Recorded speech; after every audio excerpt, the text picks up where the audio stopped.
Hello everyone, welcome to wheel and IAS. இந்த வீடியோவில் 12th of November 2024க்கான Hindu news பேப்பரில் வந்திருக்கிற இம்பார்ட்டண்ட் நியூஸ் ஆர்டிகல்ஸ் எல்லாம் என்னென்ன அப்படின்னு சொல்லிட்டு நம்ம ஒன்று ஒன்றா பார்த்துடலாம். அண்ட் இந்த வீடியோவோட பிடிஎஃப் நோட் வந்து பார்த்தீங்கன்னா நம்மளோட டெலிகிராம் சேனலில் இருக்குது. அதுக்கான லிங்க் வந்து டிஸ்கிரிப்ஷனில் கொடுக்குறேன். அதில் போய் நீங்கள் ஃப்ரீயாகவே டவுன்லோட் பண்ணிக்கலாம். அண்ட் இன்னைக்கு நியூஸ் பேப்பர் எடுத்துட்டோம் அப்படின்னா நமக்கு இம்பார்ட்டன்ட் நியூஸ் ஆர்டிகல்ஸ் அப்படின்னு நமக்கு நிறைய இல்லை, கம்மியான ஆர்டிகல்ஸ் தான் இருக்குது. அதை மட்டும் நம்ம இந்த வீடியோவில் டீட்டெயிலாக பார்த்துடலாம். ஸோ அப்படி நமக்கு ஃப்ரண்ட் பேஜில் வந்திருக்கிற ஒரு இம்பார்ட்டன்ட் நியூஸ் ஆர்டிகல் இது. United nation rises Alam as climate talks begin in Azerbaijan அப்படின்னு சொல்லி கொடுத்துருக்காங்க. அது என்ன அலாம், இது என்ன இஷ்யூ அப்படின்னு சொல்லி நம்ம பார்க்க போகிறதுக்கு முன்னாடி ஃபர்ஸ்ட் நமக்கு இந்த கான்ஃபரன்ஸ் ஆஃப் பார்ட்டிஸ் அப்படின்னா என்னன்னு தெரியணும்.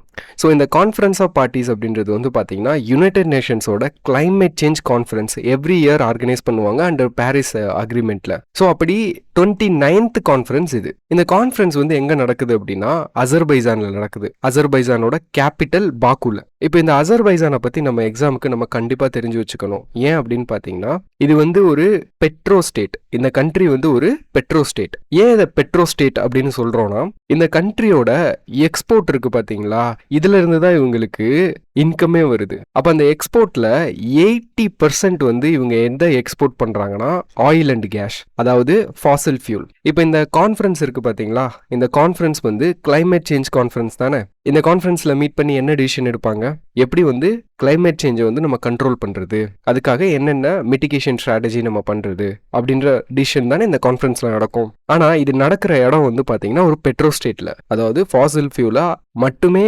ரெவென்யூவை வச்சு அதை அதிகமாக எக்ஸ்போர்ட் பண்ணுற ஒரு கண்ட்ரியில்.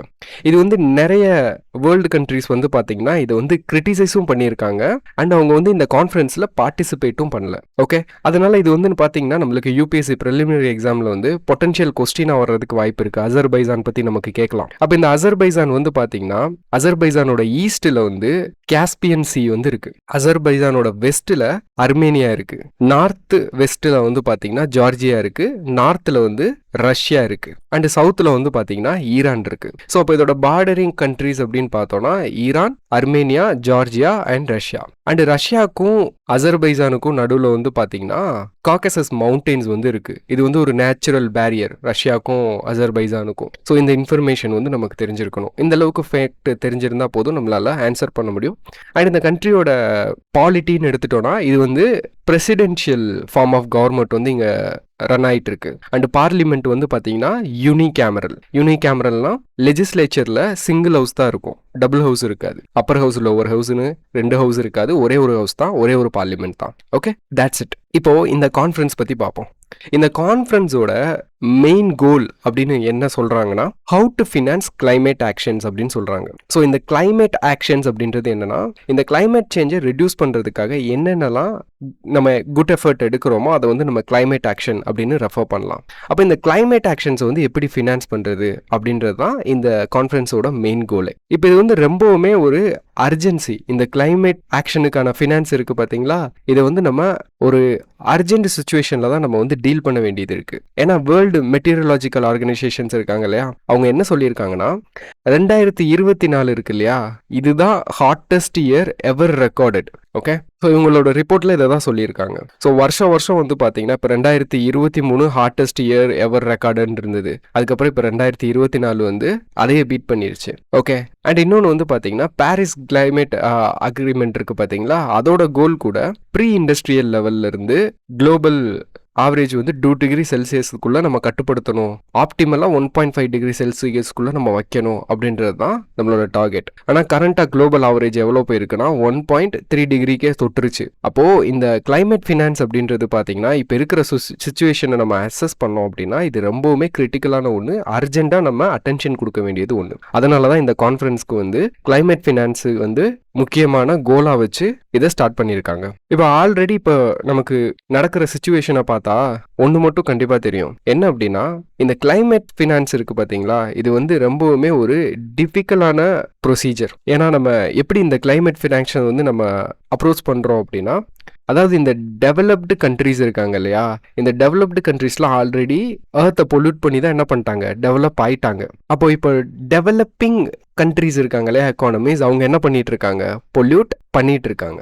அப்போ இந்த டெவலப்பிங் கண்ட்ரீஸ் வந்து என்ன பண்ணணும், கிளைமேட் ஆக்ஷன் வந்து எடுக்கணும். ஏன்னா டெவலப்டு கண்ட்ரீஸ் ஆல்ரெடி என்ன பண்ணியிருக்காங்க, கிளைமேட் ஆக்ஷன் அவங்க எடுத்துட்டு தான் இருக்காங்க. அப்போ இந்த டெவலப்பிங் நேஷன்ஸால தான் என்ன பண்ண முடியாது, கிளைமேட் ஆக்ஷன்ஸ் வந்து எடுக்கிறது ரொம்ப கஷ்டமாக இருக்கும். ஏன் அப்படின்னா அதுக்கான ஃபினான்ஸ், அந்த டெக்னாலஜிக்கான காஸ்ட் எல்லாம் இருக்குது பார்த்தீங்களா, அதெல்லாம் அதிகம். இல்லை அப்படின்னா அதை கிவ் அப் பண்ணோம் அப்படின்னா அதுக்கான ஆப்பர்ச்சுனிட்டி காஸ்ட் இருக்குது. ஏன்னா எல்லா கண்ட்ரி டெவலப்ட் ஆகணும்னு தானே டார்கெட் வச்சு ஒர்க் பண்ணுவாங்க. அப்படின்றப்போ டெவலப்மெண்ட்டை நிப்பாட்ட முடியாது, ஆனால் கிளைமேட் ஆக்ஷன்ஸ் எடுக்கலாம். அப்போ இந்த டெவலப்டு கண்ட்ரிஸ் என்ன பண்ணணும்னா இந்த டெவலப்பிங் எக்கானமிஸ்க்கு அவங்களோட கிளைமேட் ஆக்ஷனுக்கு இவங்க என்ன பண்ணணும், ஃபண்டு பண்ணணும். ஆனால் இது வந்து ரொம்பவுமே டிஃபிகல்ட்டான ஒரு ப்ராசஸ். ஓகே, இந்த கான்ஃபரன்ஸ் இருக்கு பார்த்தீங்களா, இந்த கான்ஃபரன்ஸோட எய்ம் வந்து பார்த்தீங்கன்னா இப்போ வந்து வருஷத்துக்கு 100 பில்லியன் வந்து என்ன பண்ணணும், கிளைமேட் ஃபினான்ஸுக்காக நம்ம ஆல் ஓவர் வேர்ல்டு வந்து இன்வெஸ்ட் பண்ணணும் அப்படின்னு வச்சிருக்காங்க. ஆனால் பிரச்சனை என்னன்னா இப்போ நடக்க போகிற கான்ஃபரன்ஸில் இந்த 100 பில்லியன்ல இருந்து நம்ம இன்க்ரீஸ் பண்ண வைக்கணும் அப்படின்றது தான் இந்த கான்ஃபரன்ஸோட எய்ம். ஏன்னா இந்த 100 பில்லியன் வந்து பார்த்தீங்கன்னா இட் இஸ் ப்ரூவ்ட் இன்எஃபிஷியன்ட். ஏன்னா இந்த கிளைமேட் ஆக்ஷன்ஸ் வந்து பெரிய அளவில் என்ன பண்ணல, இம்பாக்ட் பண்ணல. அதை நம்ம எப்படி தெரிஞ்சுக்கலாம், ப்ரீ இண்டஸ்ட்ரியல் லெவல்ல இருந்து 1.3 டிகிரி செல்சியஸ் வந்து குளோபல் ஆவரேஜ் இப்போ வந்து நிற்கிறோம். ரொம்ப கிட்டக்க வந்துட்டோம். 1.5 வந்து நம்ம அட்டைன் பண்ணிடுவோம். ஸோ இப்படி தான் நமக்கு தெரியுது இந்த 100 பில்லியன் கூட நமக்கு என்னது, இன்சஃபிஷியன்ட் தான். அதனால தான் இதை வந்து என்ன பண்ணணும், இன்க்ரீஸ் பண்ணணும். ஆனால் இது ரொம்பவுமே டிஃபிகல்ட். இதுக்கான நிறைய சேலஞ்சஸ் வந்து இருக்கு. அப்போ என்னென்ன மாதிரி சேலஞ்சஸ் அப்படின்னு பார்த்தீங்கன்னா, ஒன்று வந்து டொனால்ட் ட்ரம்ப் என்ன பண்ணியிருக்காரு, திரும்ப டேர்ம்க்கு வந்திருக்காரு பிரசிடென்ட்டாக அமெரிக்காவுக்கு.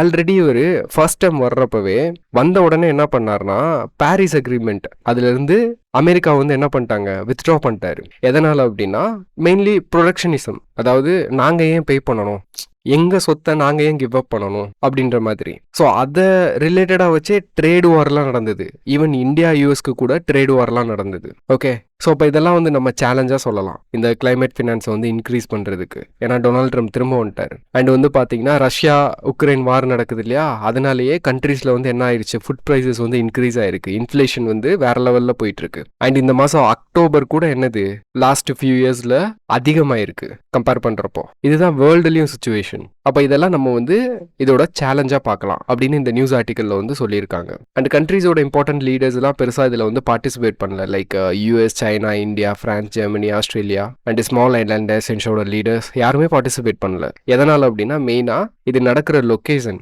அசர்பைஜானில் நடக்குது. அவங்க தான் அதிகமாக என்ன பண்ணுறது, ஃபாசில் ஃபியூலை எக்ஸ்போர்ட் பண்ணுற கண்ட்ரி. ஓகே, ஸோ இந்த கண்டெக்ஸ்ட் வந்து நமக்கு தெரியணும். ஓகே, எக்ஸாமில் வந்து உங்களுக்கு டைரெக்டாக கொஸ்டின் வருமானு கேட்டிங்கன்னா டைரெக்டாக கொஸ்டின் வராது.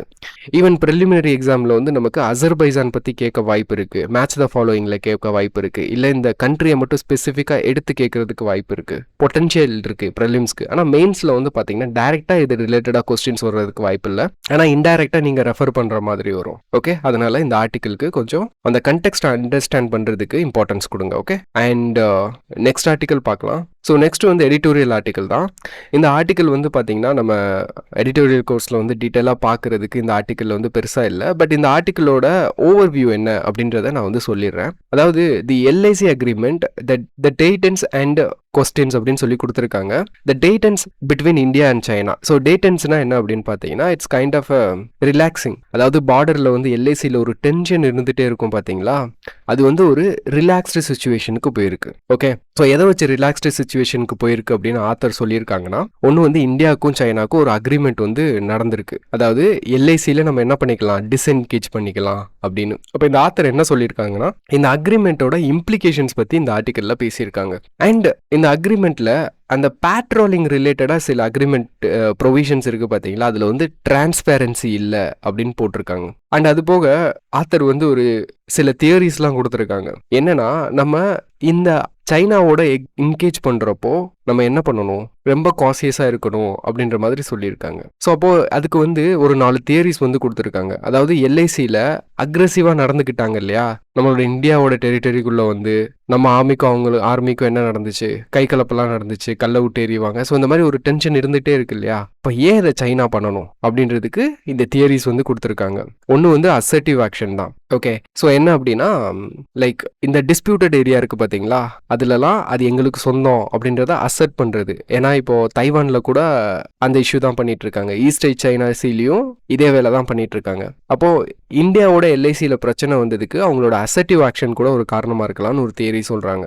அண்ட் இன்னொன்று வந்து பார்த்தீங்கன்னா, இந்த 2020 இந்த கல்வான் இஷ்யூலாம் வந்துச்சு இல்லையா, அப்போ வந்து இந்தியா அண்ட் யூஎஸ்ஏ வந்து என்ன பண்ணாங்க, மிலிட்ரி எக்ஸசைஸில் வந்து என்கேஜ் ஆக ஆரம்பிச்சாங்க. அப்போ அதுக்கு அகேன்ஸ்டாக கூட அவங்க ஆரம்பிச்சிருக்கலாம். ஏன்னா கான்டினென்டல் வல்னரபிலிட்டி வந்து இந்தியாவுக்கு இருக்கு அப்படின்றத ப்ரூவ் பண்ணணும் அப்படின்றதுக்காக கூட என்ன பண்ணியிருக்கலாம், அட்டாக் பண்ணியிருக்கலாம். அண்ட் எல்ஏசிஐ பார்டரை ஒட்டி என்ன பண்ணுறாங்க, இந்தியா வந்து இன்ஃப்ராஸ்ட்ரக்சர் ஆக்டிவிட்டீஸை வந்து இன்க்ரீஸ் பண்ணிகிட்டே போகிறாங்க. அதுக்கு ரெஸ்பான்ஸாக கூட என்ன பண்ணலாம், சைனா அக்ரெசிவ் ஆக்ஷனில் இறங்கியிருக்கலாம். அண்ட் இன்னொன்று வந்து பார்த்தீங்கன்னா 2020 ஜம்மு அண்ட் காஷ்மீரை வந்து நம்ம ரீஆர்கனைசேஷன் பண்ணோம்.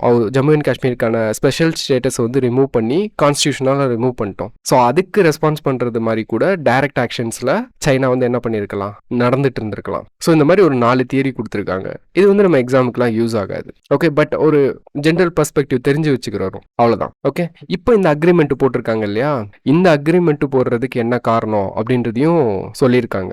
சைனா ஏன் ரிலாக்ஸ் பண்ணி இறங்கி வரணும் அப்படின்னு. ஒன்று வந்து ஜம்மு அண்ட் காஷ்மீரில் எலெக்ஷன் நடத்தி முடிச்சிட்டோம். ஏன்னா ஜம்மு அண்ட் காஷ்மீருக்கு ஒரு ஸ்டேட்ஹுட் வந்து நம்ம கொடுக்கறதுக்கு ரெடி ஆகிட்டோம், அது ஒரு காரணமாக இருக்கலாம். லடாக்ல நடந்த ப்ரோட்டஸ்ட் இருக்கு பார்த்தீங்களா, அதுக்கு வந்து ஒரு ரெசல்யூஷன் கொண்டு வந்துட்டோம். அண்ட் பாகிஸ்தானோட டிப்ளமேட்டிக் என்கேஜ்மெண்ட் வந்து நம்ம ரெஸ்யூம் பண்ணியிருக்கோம். லைக் ஏசிஓ மீட்லலாம் வந்து பார்த்தீங்கன்னா நம்மளோட எக்ஸ்டர்னல் அஃபேர்ஸ் மினிஸ்டர் என்ன பண்ணியிருக்காரு, பார்ட்டிசிபேட் பண்ணியிருக்காரு இல்லையா, அது கூட ஒரு பாசிட்டிவ் எஃபர்ட். ஸோ இதெல்லாம் சைனா கன்சிடர் பண்ணி கூட என்ன பண்ணியிருப்பாங்க, இந்த அக்ரிமெண்ட்டுக்கு இறங்கி வந்திருப்பாங்க. பட் இருந்தாலுமே சைனாவை நம்பக்கூடாது. ஓகே, சைனா வந்து டிரான்ஸ்பேரண்டாக இருக்க மாட்டாங்க. அவங்களோட ஏதாவது ஒரு அக்ரிமெண்ட் போனோம் அப்படின்னா அதை நம்ம இன்னுமே என்ன பண்ணணும், ரொம்ப காசேஸாக தான் டீல் பண்ணணும் அப்படின்னு இந்த ஆர்டிக்கலில் சொல்லியிருக்காங்க. ஓகே, இதுக்கு மேலே எலாபரேட்டாக பார்க்குறதுக்கு இந்த நியூஸ் ஆர்டிக்கலில் நம்ம எக்ஸாம் பெர்ஸ்பெக்டிவ்ல பெருசாக இல்லை. Okay, that's it. And next வந்து பார்த்தீங்கன்னா giving shape to India's carbon credit mechanism அப்படின்னு சொல்லி கொடுத்துருக்காங்க. இது வந்து ரொம்பவுமே ஒரு இம்பார்ட்டன்ட் நியூஸ் ஆர்டிக்கல். இதோட பெர்ஸ்பெக்டிவ் வந்து நீங்கள் கண்டிப்பாக தெரிஞ்சு வச்சிருக்கணும் ஆஸ் அ சிவில் சர்வீஸ் ஆஸ்பிரண்டா. ஓகே, ஸோ இந்த ஆர்டிக்கலில் என்ன சொல்லியிருக்காங்க அப்படின்னா, என்ன பேசியிருக்காங்க அப்படின்னா, இந்தியாவோட இந்த கார்பன் கிரெடிட் மார்க்கெட் வந்து டெவலப் பண்ணுறதுக்கு இந்தியா என்ன மாதிரி அப்ரோச்சஸை வந்து எவால்வ் பண்ணியிருக்காங்க அப்படின்றத பற்றி பேசியிருக்காங்க. ஏன்னா இந்தியாவுக்கு வந்து கிளைமேட் கோல்ஸ் இருக்குது, அதை மீட் பண்ணுறதுக்கு எப்படிலாம் இந்த கார்பன் கிரெடிட் மார்க்கெட்டை எவால்வ் பண்ணியிருக்காங்க, டெவலப் பண்ணுறாங்க அப்படின்னு தான் இந்த ஆர்டிக்கலில் பேசியிருக்காங்க. ஓகே, ஸோ இந்த டீட்டெயிலாக பார்க்க போகிறதுக்கு முன்னாடி ஃபர்ஸ்ட் நமக்கு கார்பன் கிரெடிட் அப்படின்னா என்னன்னு தெரிஞ்சிருக்கணும். இப்போ நான் ஒரு ஃபேக்ட்ரி வச்சு நடத்துகிறேன்னா அது வந்து டெஃபினட்டாக பொல்யூஷனை வந்து உண்டு பண்ணும். ஏன்னா எல்லா ஆக்ஷனுக்குமே ஒரு கார்பன் ஃபுட் பிரிண்ட் இருக்கும். ஈவன் நான் ஒரு இண்டிவிஜுவலாக வாழ்ந்துட்டு இருக்கேன் அப்படின்னா நான் கூட என்ன பண்ணுவேன், கார்பன் ஃபுட் பிரிண்ட்டை வந்து கொடுத்துட்டு தான் இருப்பேன். நான் ஒரு இடத்துக்கு இன்னொரு ட்ராவல் பண்ணி போகிறப்போ ஐ கிரியேட் அ ஃபுட் பிரிண்ட். நான் சாப்பிட்ற சாப்பாடு கூட it creates a carbon food print. So every action has a carbon food print. But அது வந்து எந்த அளவுக்கு இருக்குது அப்படின்றது தான் மேட்டர். ஸோ இப்போ இண்டஸ்ட்ரீஸ் வந்து என்ன பண்ணுவாங்க, அளவுக்கு அதிகமாக கார்பனை வந்து ரிலீஸ் பண்ணுவாங்க. ஓகே, அப்போ இந்த கார்பன் கிரெடிட்ன்றது வந்து பார்த்தீங்கன்னா அந்த எமிட் ஆகிற கார்பனை ரெடியூஸ் பண்ணுறதுக்கு ஹெல்ப் பண்ணும். அண்ட் இன்னொன்று வந்து பார்த்தீங்கன்னா இந்த கார்பன் ரெடக்ஷன் ப்ராஜெக்ட்ஸ் இருக்குது பார்த்தீங்களா, அதுக்கு ஃபண்டு பண்ணுறது மூலியமாக நம்ம வந்து கார்பன் கிரெடிட் வந்து நம்ம ஏர்ன் பண்ணலாம். ஓகே, அப்போ ஒரு இண்டஸ்ட்ரி அப்படின்னா கார்பனை ரெடியூஸ் பண்ணுறது மூலியமாகவும் கிளைமேட் ஆக்ஷனுக்கு வந்து ஃபண்டு பண்ணுறது மூலியமாகவும் கிரெடிட்ஸ் கிடைக்கும். இந்த கிரெடிட்ஸ் அவங்க என்ன பண்ணிக்கலாம்னா ஒரு மார்க்கெட்டில் ட்ரேட் அண்ட் செல் பண்ணிக்கலாம். இதை தான் நம்ம வந்து என்ன சொல்கிறோம் அப்படின்னா கார்பன் கிரெடிட் மார்க்கெட் அப்படின்னு சொல்லி சொல்கிறோம். இப்போ இதை இன்னும் கிளியராக எக்ஸ்பிளைன் பண்ணுறதுக்கு இங்கே வந்து நான் எக்ஸாம்பிள் கொடுத்துருக்கேன். இப்போ இது வந்து ஒரு பொல்யூட்டர் ஏ, ஒரு இண்டஸ்ட்ரி வச்சுக்கோம், இது வந்து பின்னு வச்சுக்கோம். ஸோ இந்த இண்டஸ்ட்ரீஸ் வந்து ஒரு லெவலுக்கு வந்து என்ன பண்ணலாம், க்ரீன் ஹவுஸ் கேஸஸை வந்து எமிட் பண்ணலாம். So like this. இப்போ இண்டஸ்ட்ரி ஏ வந்து பார்த்தீங்கன்னா க்ரீன் ஹவுஸ் கேஸ் எமிஷன் வந்து ப்ரெஸ்கிரைப் பண்ணப்பட்ட அளவுக்கு மேலே என்ன பண்ணுறாங்க, ப்ரொடியூஸ் பண்ணுறாங்க. அப்போ இவங்க என்ன பண்ணணும்னா இந்த அளவுக்கு அதிகமாக ப்ரொடியூஸ் பண்ணுறாங்க இல்லையா, இதை வந்து ஆஃப்செட் பண்ணணும். ஆஃப்செட் இன் த சென்ஸ் ஒன்று லிட்ரலி குறைக்கலாம், அவங்களே வந்து ப்ரொடக்ஷனை கம்மி பண்ணி கார்பனை வந்து ரிலீஸ் ஆகிறத குறைக்கலாம், அது ஒரு வழி. ஆனால் இன்கேஸ் அவங்களால குறைக்க முடியாத சுச்சுவேஷனில் என்ன பண்ணிக்கலாம்னா கார்பன் மார்க்கெட்ல இருந்து கிரெடிட்டை வந்து என்ன பண்ணிக்கலாம், பர்ச்சேஸ் பண்ணிக்கலாம். அப்போ இந்த கிரெடிட் இருக்குது பார்த்தீங்களா கார்பன் மார்க்கெட்டில், இந்த கிரெடிட் எங்கேருந்து வரும், இந்த கிரெடிட் வந்து பார்த்தீங்கன்னா 2 சோர்ஸ்ல இருந்து வரும். ஒன்று வந்து பார்த்தீங்கன்னா வாலண்டரி ஆஃப்செட் கிரெடிட், இன்னொன்று வந்து பார்த்தீங்கன்னா இப்போ இந்த எமிட்டர் பி இருக்காரு இல்லையா, இவர் வந்து அளவுக்கு ப்ரெஸ்கிரைப் பண்ணப்பட்ட அளவுக்கும் கம்மியாக தான் என்ன பண்ணியிருக்காரு, எமிஷன் வந்து கொடுத்துருக்காரு. அந்த மிச்சம் அளவு இருக்குது பார்த்தீங்களா, குறைச்சிருக்காரு இல்லையா, இதுக்கு வந்து அவர் கிரெடிட் வந்து ப்ரொடியூஸ் பண்ணி அந்த கிரெடிட்டை வந்து என்ன பண்ணலாம், மார்க்கெட்டுக்கு கொண்டு போகலாம். அப்போ இந்த voluntary carbon market offset credit அப்படின்றது வந்து பார்த்தீங்கன்னா லைக் இப்போ நான் ஒரு இண்டிவிஜுவல்னு வச்சுக்கோங்க. நான் என்ன பண்ணுறேன்னா அஃபாரஸ்டேஷன் ஆக்டிவிட்டி வந்து பண்ணுறேன். அஃபாரஸ்டேஷன்னா நான் போய் காட்டில் நிறைய மரத்தை வந்து நட்டு மரத்தை வளர வைக்கிறேன். அப்போ இந்த அஃபாரஸ்டேஷன் ஆக்டிவிட்டி வந்து என்ன பண்ணும் அப்படின்னா கார்பனோட அளவு வந்து குறைக்கும். அப்போ இதுக்கு வந்து ஒரு வேல்யூ இருக்கு. இந்த வேல்யூக்கான கிரெடிட்டை வந்து நான் என்ன பண்ணலாம் அப்படின்னா கார்பன் மார்க்கெட்டில் போய் ப்ரொடியூஸ் பண்ணலாம். ஸோ இப்படி தான் கார்பன் மார்க்கெட்டுக்கு வந்து கிரெடிட் வந்து உள்ளே வரும். இதை வந்து இந்த ஹைலி அதாவது ப்ரெஸ்கிரைப் பண்ணப்பட்ட லிமிட்டுக்கு மேலே ப்ரொடியூஸ் பண்ணுறாரு இல்லையா, அவர் வந்து என்ன பண்ணிக்கலாம், இதை வாங்கி அதை வந்து ஆஃப்செட் பண்ணிக்கலாம். ஸோ இப்படி தான் கார்பன் மார்க்கெட் வந்து என்ன ஆகும், ஃபங்க்ஷன் ஆகும். இப்போ இந்த ஆர்டிக்கலில் என்ன சொல்லியிருக்காங்க அப்படின்னா இந்தியா வந்து நேஷ்னலி டெட்டர்மைன்டு கான்ட்ரிபியூஷன், அதாவது நேஷ்னலி டெட்டர்மைன்டு கான்ட்ரிபியூஷன்னா இப்போ நம்ம பாரிஸ் அக்ரிமெண்ட் எல்லாம் பார்த்தோம் இல்லையா, பாரிஸ் அக்ரிமெண்ட்ல என்ன பண்ணியிருக்காங்க, நீங்கள் வந்து கிரீன் ஹவுஸ் கேஸோட எமிஷனை வந்து குறைக்கணும், கிளைமேட் சேஞ்சை வந்து நம்ம ரெடியூஸ் பண்ணணும் அப்படின்ற மாதிரி சில டார்கெட்ஸ் வந்து கொடுக்குறாங்க இல்லையா. அது வந்து ஒரு ஆர்கனைசேஷன் நமக்காக செட் பண்ணது. ஆனால் இந்தியாவுக்குன்னே இன்ட்ரெஸ்ட் இருக்கும் இல்லையா கிளைமேட் சேஞ்சை வந்து ரெடியூஸ் பண்ணணும்னு. அப்போ அவங்களாம் சொன்னாலும் சொல்லாட்டாலும் நம்ம வந்து சில கான்ட்ரிபியூஷன்ஸ் வந்து கிளைமேட் சேஞ்சுக்காக நம்ம பண்ணுவோம். அதுக்கு வந்து இந்தியன் கவர்மெண்ட்டே ஓனாக என்ன பண்ணிக்குவாங்க, டார்கெட் வந்து செட் பண்ணுவாங்க. ஸோ அதுதான் நேஷனலி டெட்டர்மைன்டு கான்ட்ரிபியூஷன். ஸோ அப்படி நேஷனலி டெட்டர்மைன்டு கான்ட்ரிபியூஷனுக்கான 2023 வந்து என்ன பண்ணியிருக்காங்கன்னா கார்பன் மார்க்கெட்டை வந்து எம்பசைஸ் பண்ணியிருக்காங்க. ஸோ அதுக்கு ஹெல்ப் பண்ணுற மாதிரி இந்தியாவில் க்ரீன் கிரெடிட் ப்ரோக்ராம்லாம் நம்ம என்ன பண்ணுறோம், ரன் பண்ணுறோம். ஆனால் இந்த க்ரீன் கிரெடிட் ப்ரோக்ராமில் வந்து பார்த்தீங்கன்னா சில கன்சர்ன்ஸ் இருக்குது. என்ன கன்சர்ன்ஸ் அப்படின்னா the risk of greenwashing, அதுவும் பர்டிகுலராக வாலண்டரி கார்பன் மார்க்கெட்டில். இப்போ நம்ம இங்கே பார்த்தோம் இல்லையா வாலண்டரி கார்பன் மார்க்கெட்டில் வந்து இப்போ நம்ம அஃபாரஸ்டேஷன் பார்த்தோம் இல்லையா, ஒரு இண்டிவிஜுவல் வந்து அஃபாரஸ்டேஷன் ஆக்டிவிட்டி பண்ணி என்ன பண்ணுறாங்க, அதுக்கான வேல்யூவை கார்பன் கிரெடிட்டாக மார்க்கெட்டில் சேல் பண்ணுவாங்க அப்படின்னு.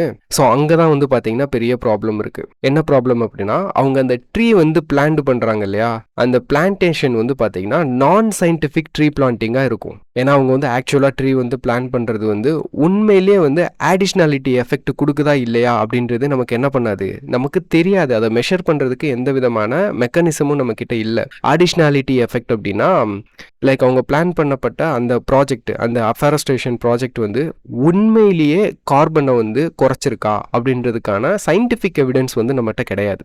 ஸோ அப்படின்றப்போ அந்த ஆக்டிவிட்டிக்கு நம்மளால் என்ன பண்ண முடியும், கிரெடிட் வந்து கொடுக்க முடியும். அப்படி கொடுத்தோம் அப்படின்னா இண்டஸ்ட்ரீஸ் வந்து என்ன பண்ணுவாங்க, காசு கொடுத்து கிரெடிட்டை வாங்கிட்டு அளவுக்கு அதிகமாக ப்ரொடியூஸ் பண்ணிகிட்டே இருப்பாங்க ஜிஹெச்சி எமிஷனை. ஆனால் ஆக்சுவலாக ரியாலிட்டியில் என்ன நடந்திருக்கும், கார்பன் வந்து ரெடியூஸ் ஆயிருக்காது.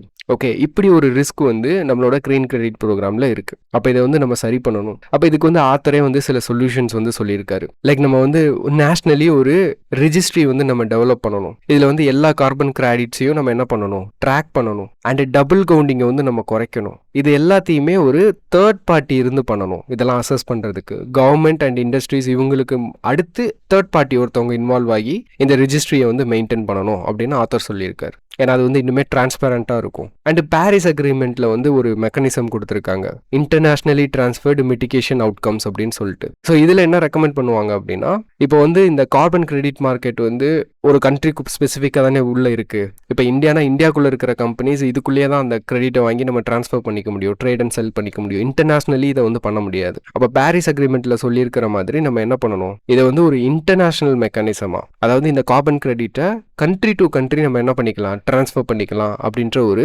மெக்கானிசம் வந்து நம்ம கொண்டு வரணும் அப்படின்னு சொல்லியிருக்காங்க. இன்னொன்று வந்து voluntary carbon market integrity initiative நம்ம கொண்டு வரணும்னு சொல்லியிருக்காங்க. இது வந்து டிஃப்ரெண்ட் டியர் சிஸ்டமாக கொண்டு வரணும், மல்டிபிள் டியராக இருக்கணும். இது வந்து இன்னுமே வந்து டிரான்ஸ்பரண்டாக டபுள் கவுண்டிங் இல்லாமல் ஒரு ரோபஸ்டான ட்ரேடிங் சிஸ்டமாக இது வந்து இருக்கும். ஸோ இதெல்லாம் வந்து ஆத்தர் வந்து ரெக்கமெண்ட் பண்ணியிருக்காங்க. ஓகே, ஸோ இது வந்து உங்களுக்கு கண்டிப்பாக என்ன பண்ணியிருக்கணும், கார்பன் மார்க்கெட்னா என்ன, இதோட ஃபங்க்ஷன்ஸ் என்ன அப்படின்றது உங்களுக்கு கண்டிப்பாக தெரிஞ்சிருக்கணும். Okay, that's it. அண்ட் இன்னைக்கான last article, high prevalence of sexual violence against gay bisexual men across 6 cities study அப்படின்னு சொல்லி கொடுத்துருக்காங்க. ஸோ இந்த நியூஸ் ஆர்டிக்கல் ஃபுல்லாக நம்பர்ஸ் தான் கொடுத்துருக்காங்க, பர்சன்டேஜ். ஓகே, அந்த மாதிரி கொடுத்துருக்காங்க. பட் இந்த நம்பர்ஸ் அண்ட் பெர்சன்டேஜ் வந்து நம்ம எக்ஸாமுக்கு வந்து இம்பார்ட்டன்ட் கிடையாது, கேட்க போகிறது இல்லை.